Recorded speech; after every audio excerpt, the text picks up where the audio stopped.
Hey guys, it's Brett. Thanks for dropping by my channel. Well, it's October 1st when I'm recording this, and this will probably go up October 2nd or 3rd. All of it to say, September is over, October is here. And so I wanted to do a wrap up of my month, September, which was a great month for me. I read 18 books, more than I've ever read before, partially and in large part because of being assisted by audiobooks. My husband was gone for about 10 days, and so it was up to me to walk the dogs every day, twice a day. I got a lot of walking in, and I got a lot of time to listen to a lot of books, which was great. And actually, some of those books ended up being some of my favorites of the month. So it was a pretty consistently strong month. There were a few things that I didn't absolutely love or even like a lot. Let's just get to it and I'll go over it. Okay, so first I want to talk about what I am currently reading. Both of these were on my September TBR, but I just didn't get through them. So I'm in them now and hope to finish them in the next few days. The first is Kala by Colin Walsh. I'm absolutely loving this. And based on your comments, I know many of you did as well, about a group of friends growing up in a town in Ireland, which is kind of the past. One of them, this girl, Kala, has gone missing, and years later, her remains turn up. And so it's kind of a mystery as to what happens. It's giving me a little bit of Tana French vibes. You immediately get invested. I find the characters all really interesting. And again, I feel like I've said before, this is my year of the Irish, and this just adds to it. Another great book by an Irish writer that I'm so enjoying. So I'm really interested to see where this goes. The other thing that I have been reading, and it's over here, sorry for my reach. This comes out November 7th here in the States. Mother Nature by Jedediah Jenkins. Nonfiction book. Jedediah is a New York Times bestselling author and a travel writer. His parents, Barbara and Peter Jenkins, in I believe it's the 70s, they were a part of a National Geographic special called Walking Across America, where they literally did just that. And it was documented, and they wrote a book about it. So in current day, his mother is a very conservative Christian. Jedediah is gay. And so he proposed to her to reproduce the journey that she took with her then husband, because they're now divorced. But also as an opportunity for the two of them to talk, because he wants to find some kind of common ground or a way to have both of them come to terms with him being gay, which comes up against her strong religious convictions. So I'm about halfway through. It's a very easy read. It's very interesting. It's clearly bringing up some of my own crap with my own mother in this, but that's been interesting and did not expect that. But so yeah, I'm enjoying this. So, and then the one other thing that I am actually listening to on audio is This Other Eden by Paul Harding, which is on both the National Book Award long list and the Booker shortlist. So it's one of the last few books from the Booker Prize shortlist that I've not read yet. I'm really enjoying it. Eduardo Ballerini, he reads it, who is a great audiobook reader. If you've never heard anything by him, I would recommend it. So anyway, those are the three books that I am currently in the middle of. All right, so 18 books. I'm going to try to go through this fast. I wanted to start with Alex Gino, who, for those of you who are following along with the Gaze Reading podcast, they're our guest this week on the podcast. And one of the reasons that we wanted them on was because this is Banned Book Week here in the US. And Alex Gino has one of the most banned books across America. So their new book, Green, comes out this week, which would be October 3rd, if you're watching this afterwards. And Alex Gino, for those of you who don't know, writes middle grade books that deal with subjects and issues of identity and gender. One of their earlier books is called Melissa, which I read as well. The book was about a young boy who is transgender and eventually becomes Melissa. So when the book was originally published, the book was called George, and Gino asked Scholastic to change the name of the book to be a representation of who the character becomes, not who the character was, and they did it. So Melissa is the book that has been banned, is one of the most banned books going. Anyway, he's created a whole kind of world in this school of these characters who kind of relate to each other, but none of the books are sequels. And they're great books for representation for young kids, especially for young kids who are feeling any of these things that are coming up in these books. So those were the first two that I read. All right. Next, one of the Booker, I was reading this, I think, last time I did a video, The Bee Sting by Paul Murray. I really loved this.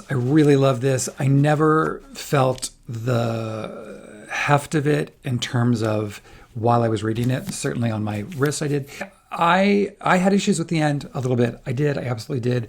Not giving anything away, but I think there was a little bit of convenience that was going on. It became a little bit of a movie of the week, the finale, in my opinion. But it didn't detract overall from my overall reading experience. And I think so much of this is really, really so smart, so genius. I was with it the whole time. So this for me is the book that I hope takes the prize for the Booker. Okay, Zach Zane, Boy Slut. This would not have been a go-to for me. Full disclosure, Zach is coming onto the podcast, or has been on the podcast. It will be coming next month. He is a bisexual who is a bisexual activist. He is all about creating bisexual visibility. He has admittedly slept with over 2,000 people. That alone is enough to make my head melt. When I started this, I was really concerned that I was going to be like, oh my gosh, I'm getting so wigged out by some of this. And I didn't. I just felt really, really, really, really old. Like ancient old. And really glad I'm old. But it's a really interesting book. There's points in this that are very controversial. And it's very sexually graphic, as you could imagine from a title called Boy Slut. To explain, they're just a series of essays.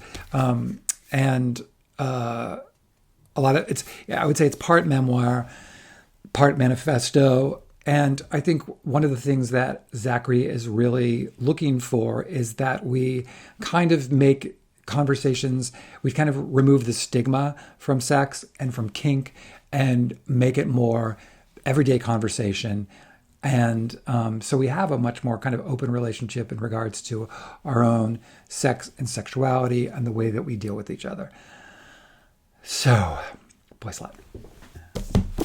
Midnight is the Darkest Hour by Ashley Winstead. I really loved, I think it was 2 years ago now, The Last Housewife, which is a thriller as well. This is a thriller. I will say for those of you who have not read The Last Housewife, I loved it. Trigger warnings everywhere. There are a lot of things that come up in that book that could potentially upset people. And I don't usually say things like that, but that was one of those books where I was like, wow, it is dark. And when you see Ashley and when you see her on social media, she is so lovely that it kind of makes me laugh that this person is coming up with these dark and twisted stories. This is dark, but not nearly as dark. This is kind of set in the deep south of Louisiana. It very much addresses Christian fundamentalism and this girl who is being raised in a her father is a pastor, very powerful in the town. There is a murder, a body that is found. And we find out very quickly that the girl Ruth, is kind of connected to the body in some way. And her best friend ever, who is kind of a very sexy, brooding young man.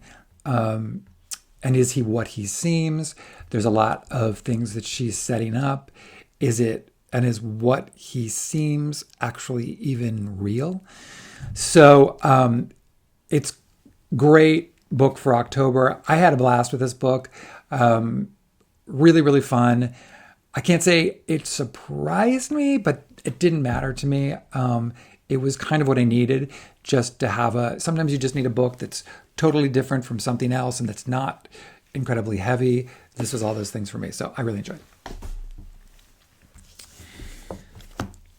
Tan Chuang Ng's The House of Doors. I loved this book. I was really disappointed that he wasn't selected to be on the shortlist with this. This is about Somerset Maugham, the writer, who goes to visit an old friend of his and his wife in Malaysia. He brings along his lover in tow. And it's kind of what happens when he's there. The book becomes less about Mom and more about the wife of the man that he goes to visit. And it's really her story. But Mom uses a woman who's a friend of Leslie, is the woman's name. And it's a friend of Leslie, is a woman who gets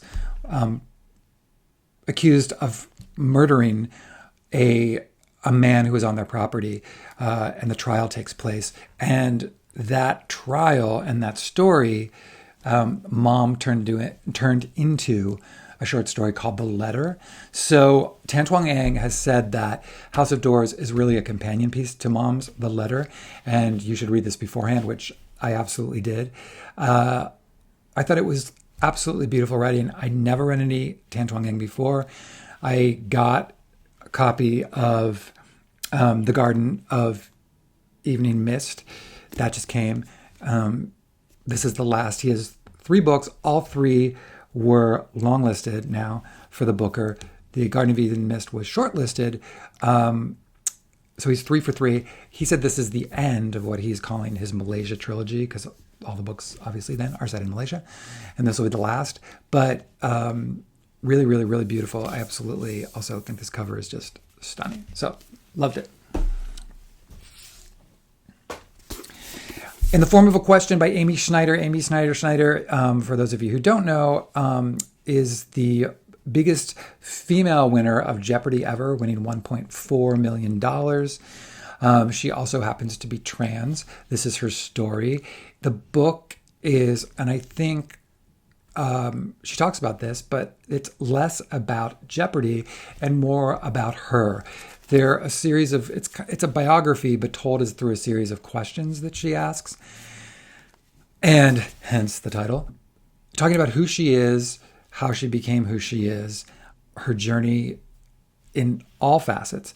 So I only say that because for people going into this who are big fans of her from Jeopardy, you will certainly get to know her, but it's not going to be this Jeopardy tell-all. And I kind of respect her for not making that this book. She had a very clear idea about what she wanted to do, and it wasn't that. So, and kudos to the publishers for being like, okay, we're good with that. We just want you to get out there and tell your story. So this comes out today, actually, as does Ashley Winfield's comes out today. If today is October 3rd, but if it's not, and this probably won't, this is probably Monday, so it'll be tomorrow.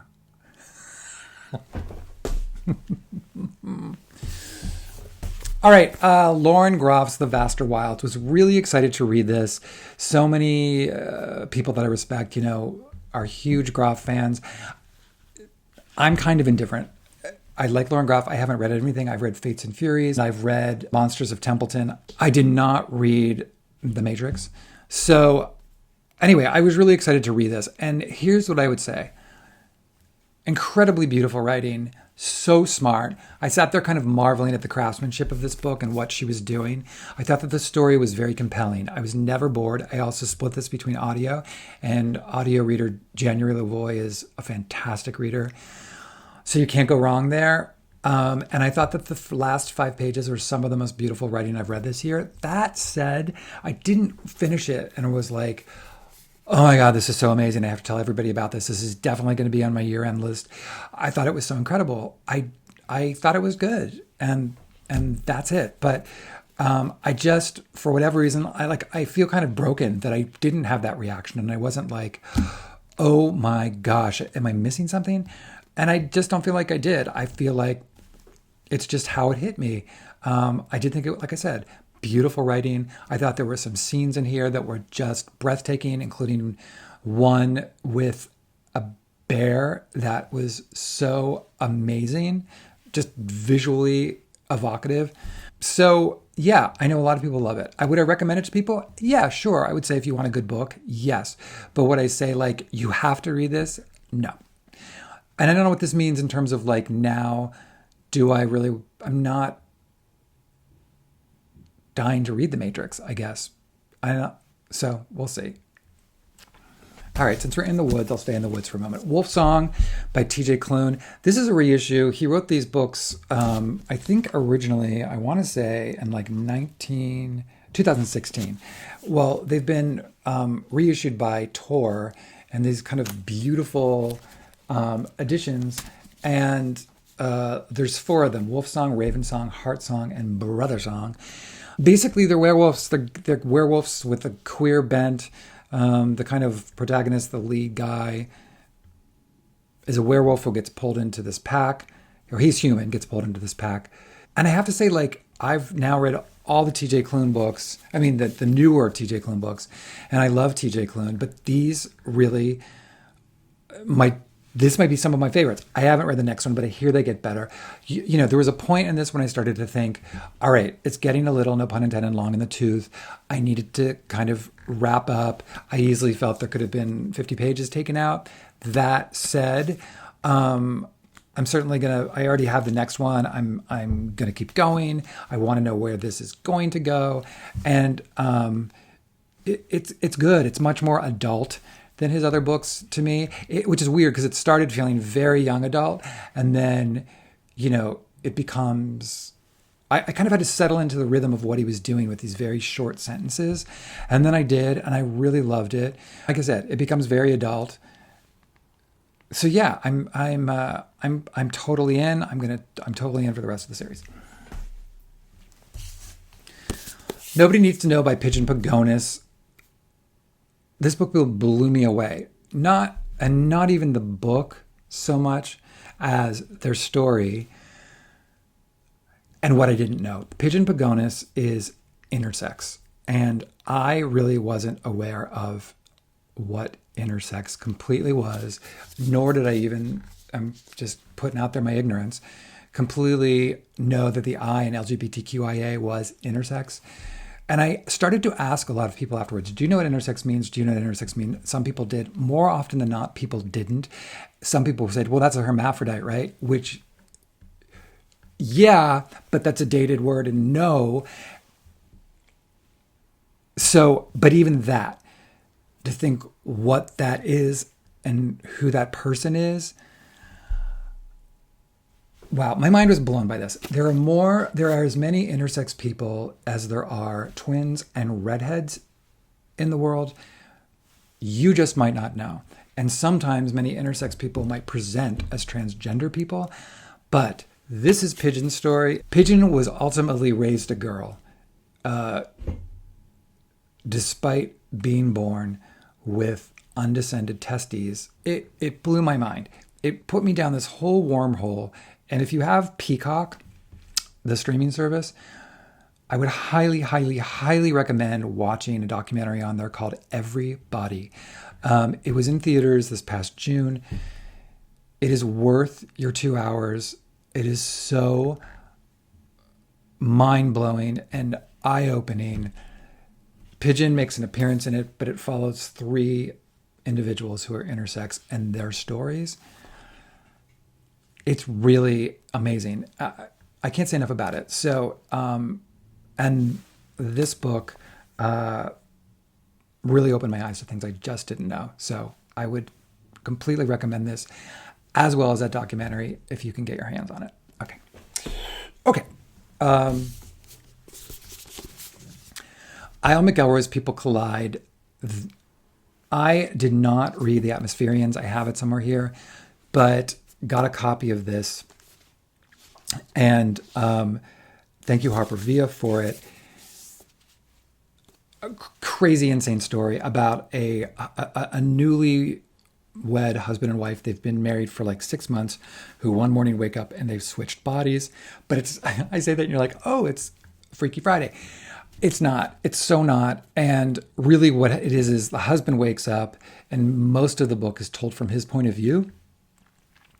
And suddenly he's coming to this realization that like, oh my God, I'm in my wife's body. The wife who's in his body has disappeared and he has no idea where his wife has gone.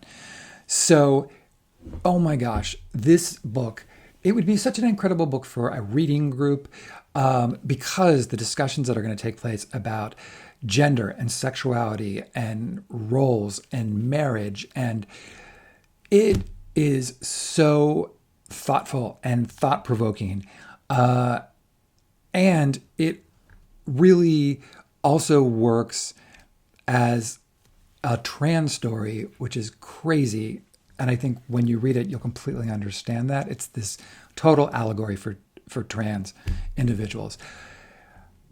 It's really, really, really good. It's really short, so it won't take you long to read, but it definitely is a book that needs to be read and discussed with other people.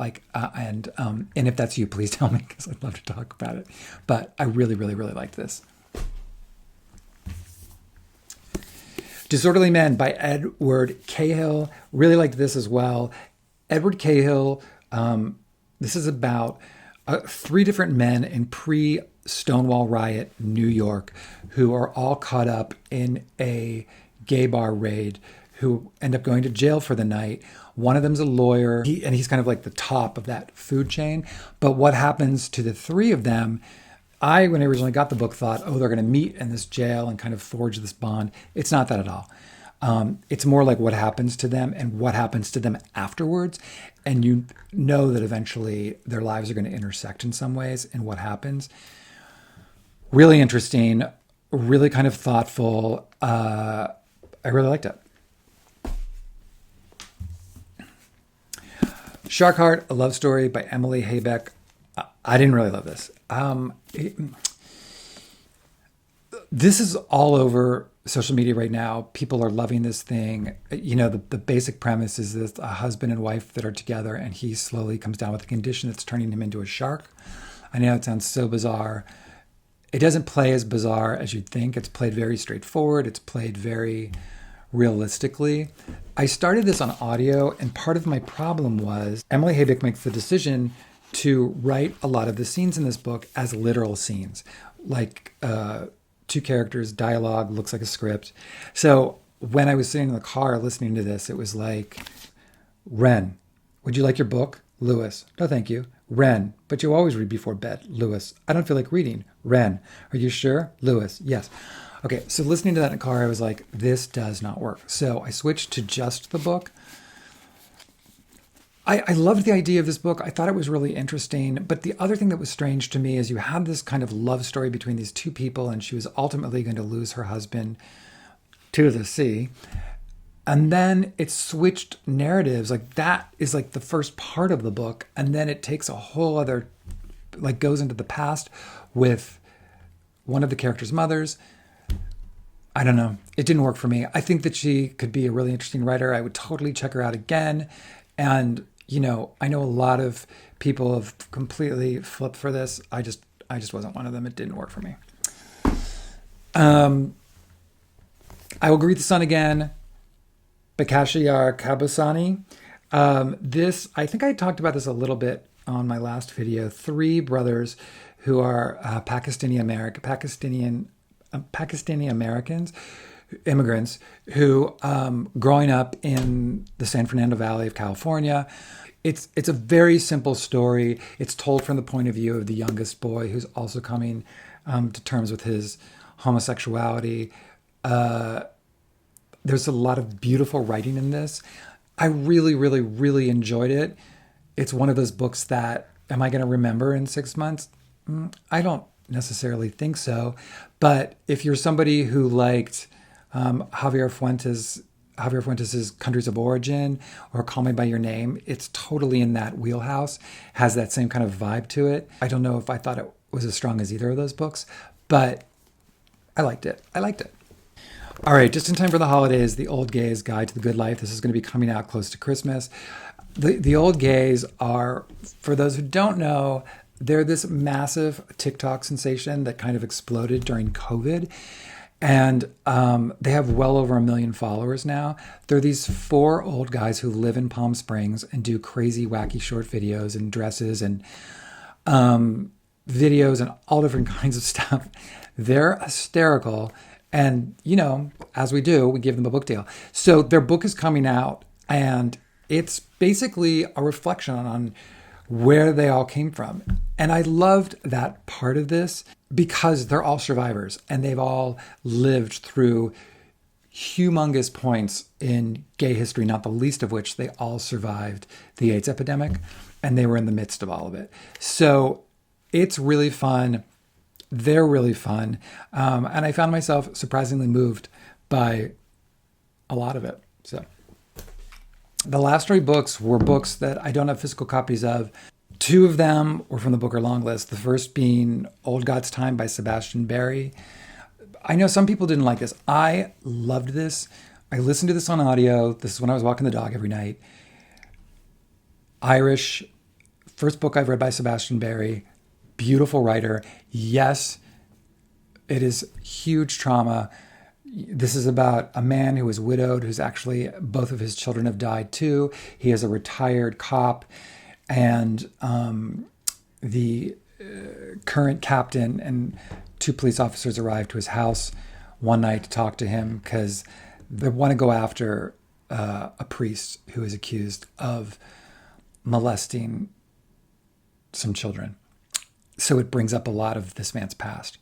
It's a first-person narrative. It's a very unreliable narrator because he is immersed in his past while trying to stay in the present, while also you think, is he starting to lose his mind? There are long tangents. I don't know what it would have been like to read it. I just know listening to it, I was 100% in it. I really, really, really, really was completely with it and moved by this book. And I'm someone who the emotional trajectory and an emotional hook in a book can really keep me going. And that was 100% this book. Similarly, Pearl by Sean Hughes. Another book that I listened to on audio, totally worked for me. I didn't love it as much as the Barry book, but again, totally strong contender on the Booker to me. And it's just a slip of a novel. So if you're looking for something that's completely solid, again, Irish. But I really like this one as well. And finally, The Vampires of El Norte by Isabel Cañas. I was mixed on this. Okay, I was very excited because I was like, okay, there's vampires, and I knew there was going to be a romance too, but it's really a romance with some vampires. So I think if it was reversed, I would have liked it more. I wasn't bored by it or anything like that. It's not a bad book, and certainly by any stretch of the imagination. And I think it's just my expectations were different of what I thought it was going to be and what it actually was.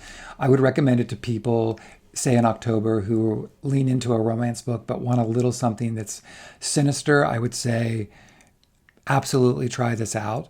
But if you're going in expecting, say, a Stephen King novel, this is not that book. All right, so those are my 18 books for the month. I will be back probably next week with what I am planning to read and knock out in October. Thank you all for your comments. I really love reading them. I try to get back to all of you. Also, for those of you who are on Instagram, please check out the latest Gaze Reading post we put up today with all of our October guests. We have a really great lineup. including many of those books that I talked about today will be showing up there. Thank you all for hanging out with me for a little bit. I hope you're having a great week wherever you are. Let me know what you're reading. And if you like what you're seeing, don't forget to like, subscribe, tell your friends, do all the things. And I'll see you all soon. Thanks.